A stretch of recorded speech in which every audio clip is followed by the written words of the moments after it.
আমি গত ভিডিওতে যেটা বলেছি যে আবার নতুন করে যুদ্ধ শুরু হয়ে গেল এবং ট্রাম্প খুব ডেসপারেটলি চেষ্টা করছেন যাতে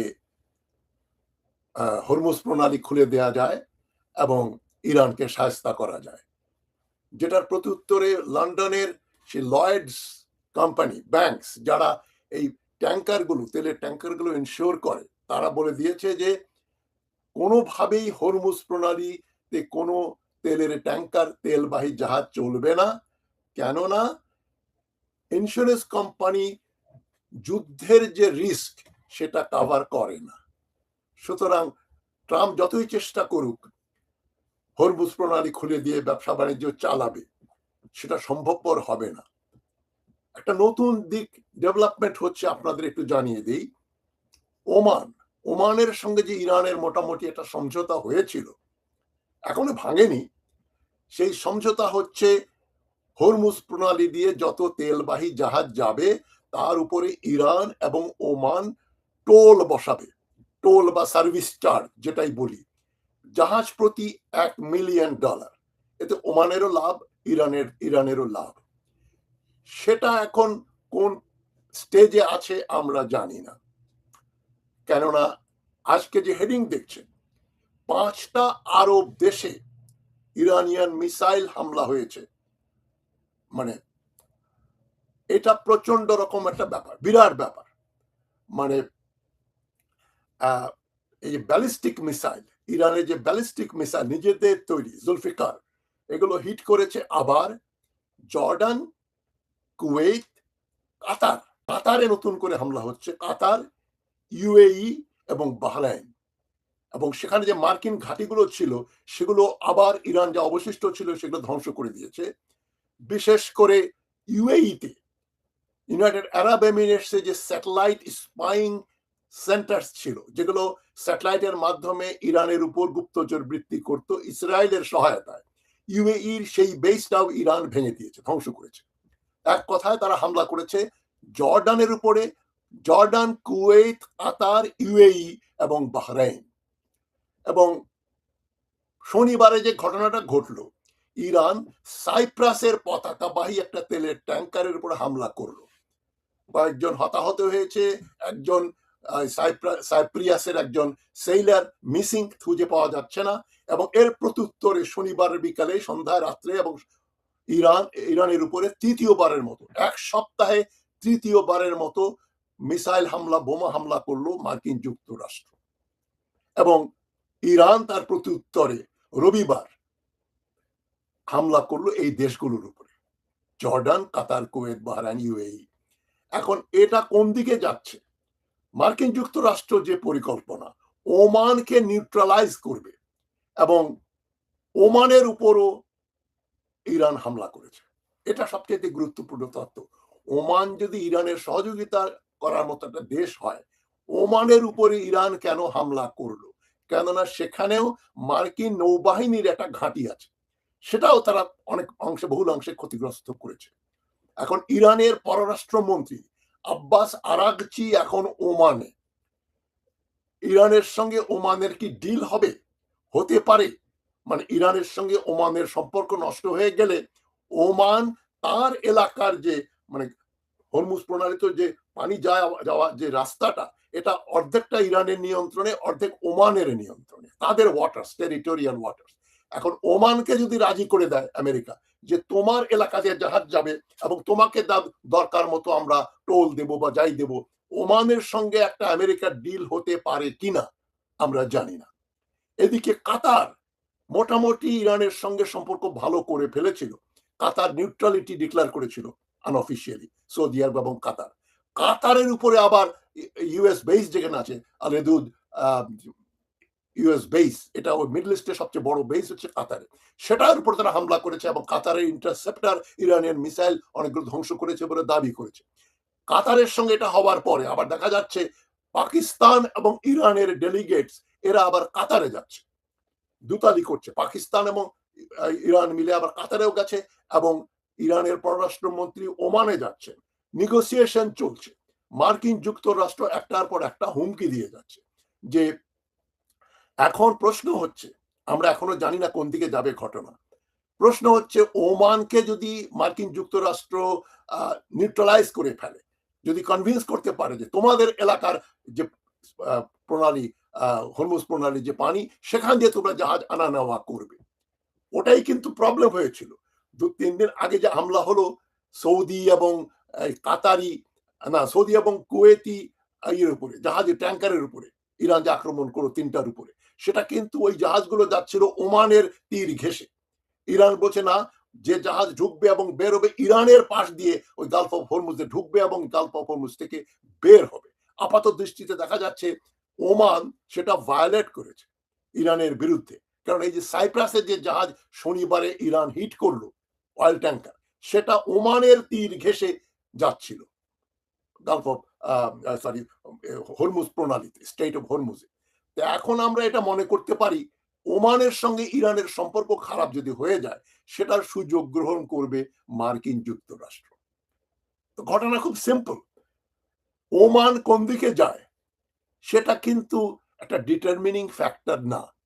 ওমান অতি ছোট্ট দেশ, মার্কিন ঘাঁটি রয়েছে সেখানেও। এখন তারা যদি আমেরিকার কথা মতো জাহাজ আসতে এবং যেতে দিতে রাজি হয়, তাহলে তো হরমুজ প্রণালী খুলে যাবে, তেল সরবরাহ বৃদ্ধি পাবে পৃথিবীর বাজারে। ঘটনাটা এত সোজা না।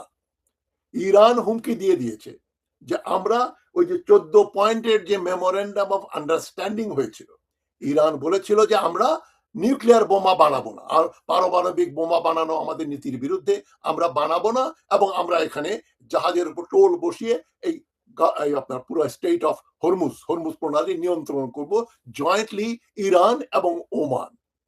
এখন মার্কিন যুক্তরাষ্ট্র, যেটা বললাম যে ডোনাল্ডের ফার্স্ট টার্মে যে ভাইস প্রেসিডেন্ট ছিলেন পেন্স বলেছিলেন ট্রাম্পকে যে ফিনিশ দ্য জব, ইরান আক্রমণ করে ধ্বংস করে দাও এবং হরমুজ প্রণালী খুলে দাও, যেটা আমরা কালকে আলোচনা করেছি।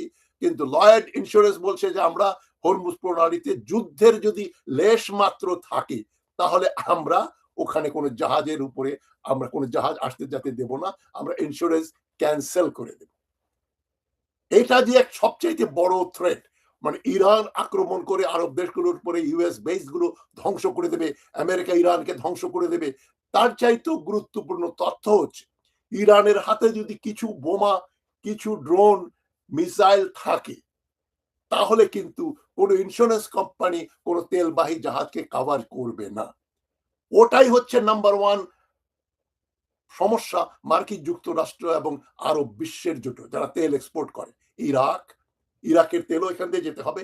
ইরাক, কুয়েত, কাতার, ইউএই, বাহরাইন। ওমান সিতে তার খুব একটা বেশি তেল নেই, ওমানের বাণিজ্য চলতে পারে, কিন্তু ওমানে যদি মার্কিন ঘাঁটি কার্যকর থাকে, তাহলে ওমানের সঙ্গেও ইরানের যুদ্ধ লেগে যাবে।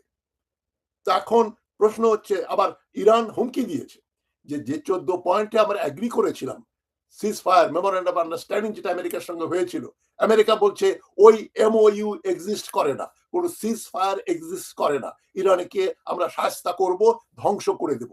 ইরানও হুমকি দিচ্ছে। এখন ডোনাল্ড ট্রাম্পের হুমকিকে অনেকে মনে করছেন পাড়ার বাস্তানরা, যে মাস্তান ডাকাত বদমাশগুলো বিভিন্ন পাড়ায় থাকে, বাংলাদেশে, ভারতে, পাকিস্তান, সর্বত্র, তারা যে হুমকি দেয়, দেখে নেব, তোর বাড়িতে এবার যাবো, সব মেরে শেষ করে দেবো, কিন্তু দিনের শেষে কিছু করতে পারে না। ওই মাস্তান হুমকি দেওয়ার জন্যই সে যথেষ্ট তার শক্তি আছে, কিন্তু হুমকি কার্যকর করতে পারে না। এই অবস্থা হয়ে গেছে এখন যুক্তরাষ্ট্রে। এটা অনেকেই এটা বলছে যে যুক্তরাষ্ট্র এখন পেপার টাইগার, হুমকি দিচ্ছে, ইরানকে হামলা করেও কোনো ক্ষতি করতে পারছে না। এখন দুটো সিনারিওর কথা বলে আমি শেষ করছি আজকের কথা।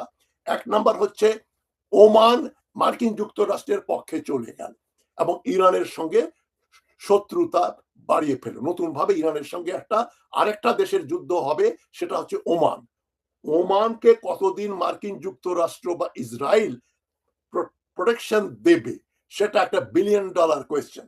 কারণ সৌদি আরব অত শক্তিধর, সবচেয়ে বড়, সবচেয়ে ধনী দেশ ওখানে, তারাও পর্যন্ত আমেরিকার বেস ওখানে করতে দিচ্ছে না। ওমানে এখনো বেস আছে। সৌদি আরব যেখানে সাহস পাচ্ছে না, সেখানে ওমান, বাহরাইন এবং ইউএই তো নেমেই পড়েছে ইসরায়েলের পক্ষে, তাদের সঙ্গে দুতালি সম্পর্ক রয়েছে।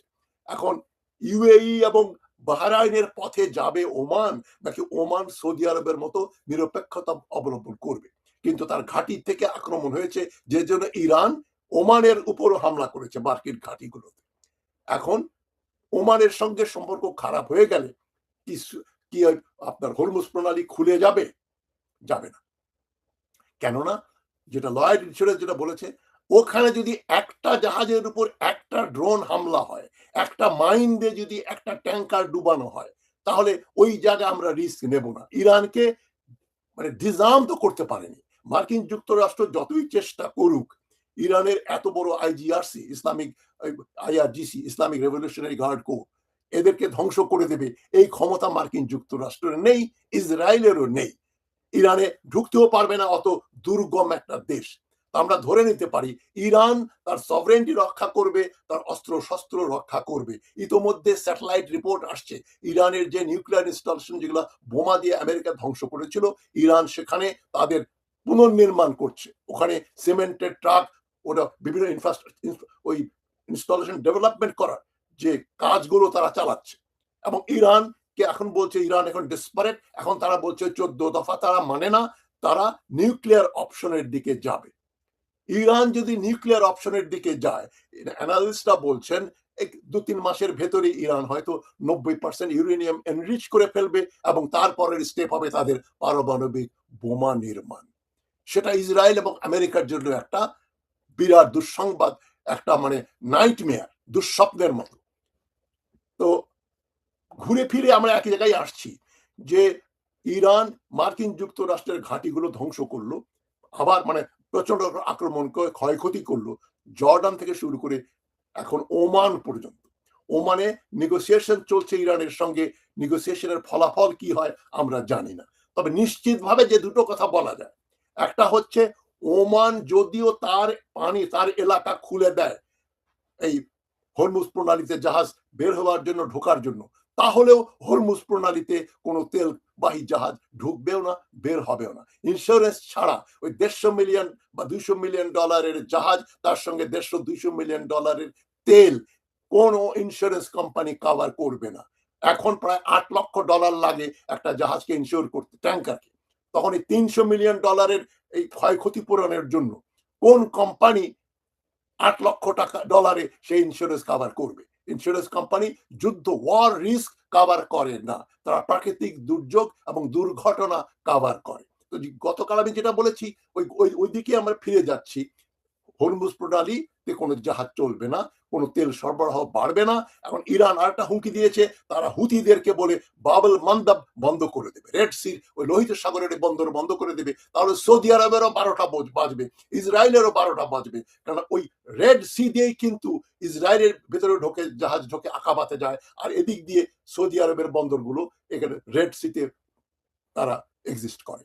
সুতরাং রেড সি যদি বন্ধ হয়ে যায়, এদিকে হরমুজ তো বন্ধ হয়ে আছে অলরেডি, আইআরজিসি অলরেডি আবার বন্ধ করে দিয়েছে হরমুজ প্রণালী, তাহলে সারা বিশ্বে তেলের একটা মহা সংকট হবে। হরমুজ বন্ধ হলে 20%, আর হরমুজের সঙ্গে যদি বাবল বন্ধ হয়ে যায়, সুয়েজ খালও বন্ধ হয়ে যাবে, তাহলে বিশ্বের যে বাণিজ্য, শুধু তেল না, পুরা বিশ্বের বাণিজ্যের উপরে একটা বিরাট হুমকি আসবে, দ্রব্যমূল্য বাড়বে, ইনফ্লেশন বাড়বে, একটা বিরাট রকমের ক্রাইসিস আসবে। এবং যে দেশগুলো তেল উৎপাদন করে না এবং যারা এই হরমুজ প্রণালী এবং সুয়েজ খালের উপর নির্ভরশীল, তাদের অনেক রকম অর্থনৈতিক দুর্যোগের ভিতরে পড়তে হবে, পৃথিবী একটা মন্দার দিকে চলে যাবে। এবং ইরান, যেটা last but not list, Iran ইতোমধ্যে পারমাণবিক বোমা তৈরি করে ফেলবে। ওমান ইরানের শত্রুতা অ্যাফোর্ড করতে পারবে না। ওমান হয়তো 5 বার চিন্তা করবে যে ইরানকে খেপালে, মানে ইরান যখন আবার ওমানের উপর আক্রমণ করবে, ধ্বংস করে দেবে, আমেরিকা এবং ইসরায়েল এসে ওমানকে রক্ষা করতে পারবে না। ওমান লোভের বশবর্তী হয়ে যদি এটা করে, খুব ভুল করবে।